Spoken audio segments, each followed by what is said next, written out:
Bismillahirrahmanirrahim.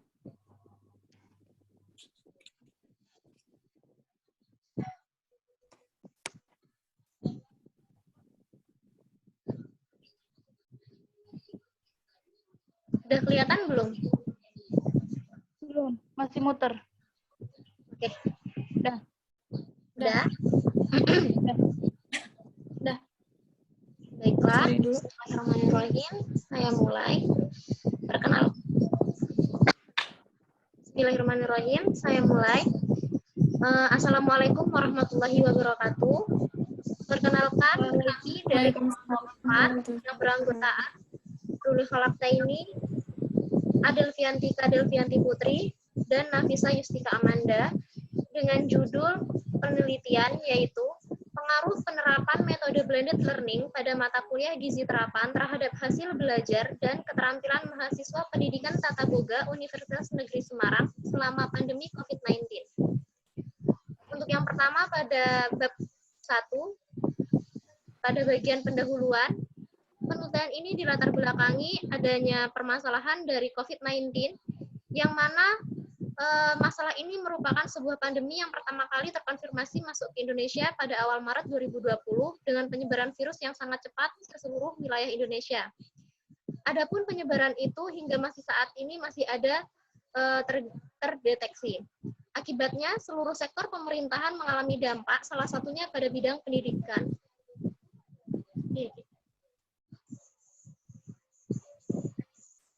Ya. Salah satu yang melatar belakangi dari penelitian ini yang pertama, adanya dikeluarkan Permendikbud nomor 719/P/2020 terkait pedoman pelaksanaan kurikulum pada satuan pendidikan dalam kondisi khusus, di mana peraturan ini dikeluarkan oleh pemerintah untuk menanggulangi dari penyebaran COVID-19 di wilayah Indonesia. Yang selanjutnya, adanya dikeluarkan Surat Edaran Kemendikbud nomor 1 tahun 2020 yang menginstruksikan penyelenggaraan pembelajaran jarak jauh dan belajar dari rumah masing-masing yang sering disebut sebagai study from home atau SFH yang dikenal dengan pembelajaran daring atau dalam jaringan. Selanjutnya, UNES, di mana Rektor UNES yaitu Bapak Fatur Rahman pada tahun 2020 memberikan imbauan kepada seluruh sivitas akademika dan tenaga kependidikan UNES untuk mengoptimalkan metode pembelajaran melalui ELENA atau ELENA UNES dan berpartisipasi dalam pencegahan aktif pada virus corona ini. Selanjutnya, rumusan masalah yang kami ambil untuk penelitian ini yang pertama terkait bagaimana hasil belajar dan keterampilan mahasiswa pendidikan Tata Boga pada mata kuliah gizi terapan setelah penerapan metode blended learning, dan yang kedua, apakah metode blended learning dapat meningkatkan hasil belajar dan keterampilan mahasiswa pendidikan Tata Boga pada mata kuliah gizi terapan, di mana pada rumusan masalah ini memiliki tujuan penelitian untuk meningkatkan hasil belajar dan keterampilan mahasiswa pendidikan Tata Boga pada mata kuliah gizi terapan dengan metode blended learning yang telah dilakukan atau dilaksanakan. Untuk selanjutnya yaitu pada bagian manfaat penelitian, penelitian ini diharapkan dapat dijadikan bahan kajian dalam menambah pengetahuan dalam bidang pendidikan, khususnya penggunaan metode pembelajaran dalam bidang blended learning. Selanjutnya, untuk membantu guru dalam mengoptimalkan model pembelajaran untuk meningkatkan kemandirian belajar mahasiswa, khususnya pada mata kuliah gizi terapan. Dan yang terakhir, memberikan informasi mengenai model-model pembelajaran yang dapat dijadikan bahan pertimbangan dalam meningkatkan pembelajaran, khususnya di mata kuliah gizi terapan dalam pembelajaran jarak jauh. Untuk yang selanjutnya akan dijelaskan oleh teman kami yaitu Saudari Adelviantika. Padanya kami persilakan. Untuk selanjutnya ada kajian teori dan hipotesis tindakan. Yang pertama ada hakikat kemampuan belajar. Kemampuan belajar adalah nilai hasil belajar siswa yang diambil dari kegiatan siswa selama melakukan pembelajaran, yang dibuktikan melalui tes hasil belajar dan dalam bentuk angka maupun huruf atau kalimat yang menceritakan pembelajaran yang telah diraih oleh siswa tersebut selama pembelajaran.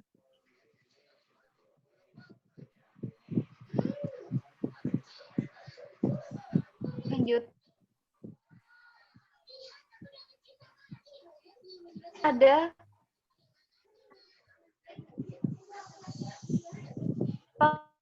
faktor-faktor yang menunjang siswa untuk belajar. Yang pertama ada faktor guru yang merupakan tenaga pendidik yang sangat belajar didik. Selain faktor guru, faktor peserta didik dalam kemampuan belajar sangat penting karena siswa merupakan sasaran kegiatan dalam belajar mengajar. Yang selanjutnya ada fasilitas atau sarana. Sarana atau fasilitas pengajaran merupakan salah satu faktor yang mempengaruhi kemampuan belajar siswa. Dan yang terakhir ada faktor situasi. Faktor situasi merupakan salah satu faktor yang mempengaruhi kemampuan siswa untuk belajar dengan situasi yang nyaman, tenang, kondusif, merupakan situasi yang membuat kemampuan belajar semakin tinggi.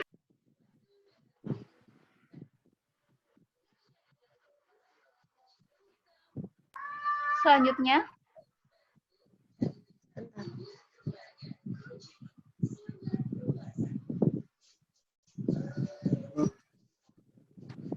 ada dasar hukum pembelajaran dengan metode blended learning. Yang pertama, Undang-Undang Perguruan Tinggi Nomor 12 Tahun 2012 yang merupakan pendidikan jarak jauh menjelaskan bahwa proses pembelajaran jarak jauh yaitu proses belajar mengajar yang dilakukan secara jarak jauh melalui penggunaan berbagai media komunikasi. Yang selanjutnya ada Permendikbud Nomor 109 Tahun 2013 Pasal 2. Bertujuan untuk memberikan layanan pendidikan tinggi kepada kelompok masyarakat yang tidak dapat mengikuti pendidikan secara tatap muka dan memperluas akses serta mempermudah layanan pendidikan tinggi dalam pembelajaran.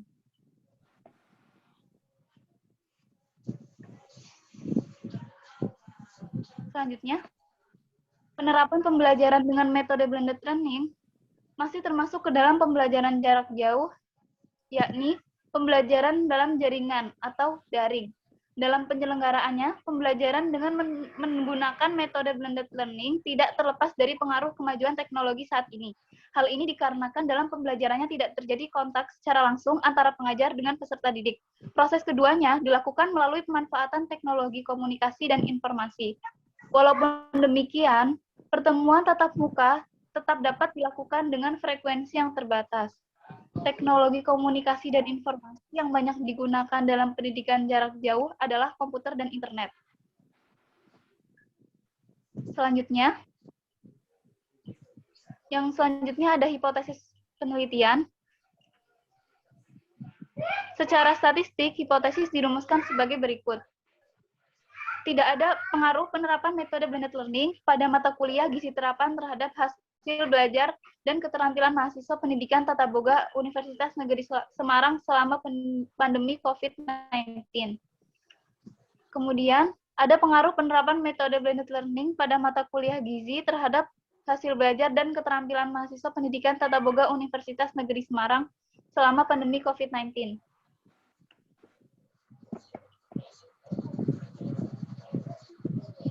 Selanjutnya bisa dilanjutkan oleh Nafita. Baik, selanjutnya yaitu metode penelitian. Menurut Sugiono, metode penelitian adalah cara ilmiah untuk mendapatkan data dengan tujuan dapat dideskripsikan, dibuktikan, dikembangkan, dan ditemukan pengetahuan teori untuk memahami, memecahkan, dan mengantisipasi masalah dalam kehidupan manusia. Yang pertama, jenis penelitian. Jenis penelitian yang digunakan adalah penelitian kuantitatif, yaitu menggunakan metode eksperimen. B. Metode penentuan objek peneliti. Objek penelitian merupakan permasalahan yang dibahas, diteliti. Objek penelitian ini adalah mahasiswa pendidikan Tata Boga Universitas Negeri Semarang. Lanjut.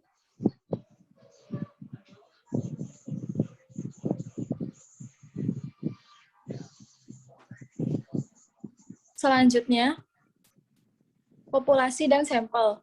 Populasi merupakan keseluruhan objek yang diteliti yang berupa orang atau benda di dalamnya dapat diperoleh atau didapatkan informasi penelitian yang kemudian bisa ditarik menjadi kesimpulan. Sedangkan sampel, menurut Aripunto, merupakan sebagian populasi yang diteliti. D. Variabel. Variabel terikat. Variabel terikat, independent variable adalah variabel respon atau output. Variabel terikat adalah variabel yang dipengaruhi atau yang menjadi akibat karena adanya variabel bebas. Contoh dari variabel terikat, yaitu pengaruh penerapan metode blended learning pada mata kuliah gizi terapan terhadap hasil belajar dan keterampilan mahasiswa pendidikan tata boga Universitas Negeri Semarang. Selanjutnya yaitu variabel bebas. Variabel bebas adalah variabel yang diduga sebagai sebab munculnya variabel terikat. Contohnya yaitu pandemi COVID-19. Instrumen penelitian. Instrumen penelitian merupakan alat yang digunakan untuk melakukan kegiatan penelitian sebagai pengukuran dan pengumpulan data berupa angket, seperangkat soal tes, lembar observasi, dan sebagainya. Instrumen penelitian digunakan dalam penelitian ini yaitu berupa angket atau kuesioner melalui Google Form yang dibuat sendiri oleh peneliti. Selanjutnya, Rul.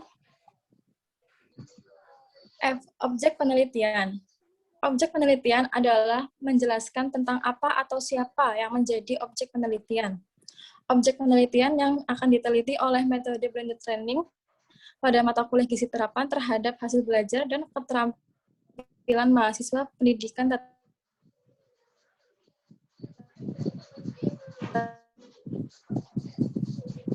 boga Universitas Negeri Semarang.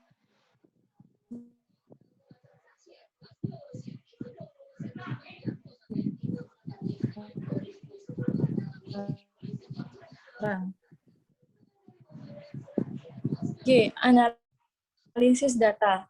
Analisis data merupakan analisis deskriptif data didik pada nilai akhir semester.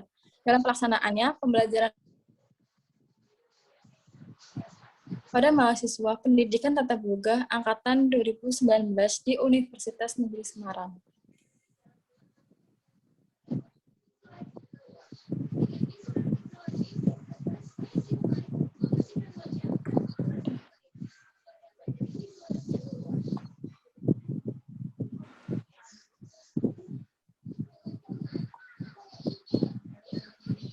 Sekian presentasi dari kelompok kami. Wassalamualaikum warahmatullahi wabarakatuh. Waalaikumsalam warahmatullahi wabarakatuh. Ya, Berarti nanti harus itu ya. Baiklah, itulah presentasi dari kelompok kami. Kurang lebihnya kami mohon maaf. Kepada Allah kami minta ampun. Kami akhiri. Wassalamualaikum warahmatullahi wabarakatuh.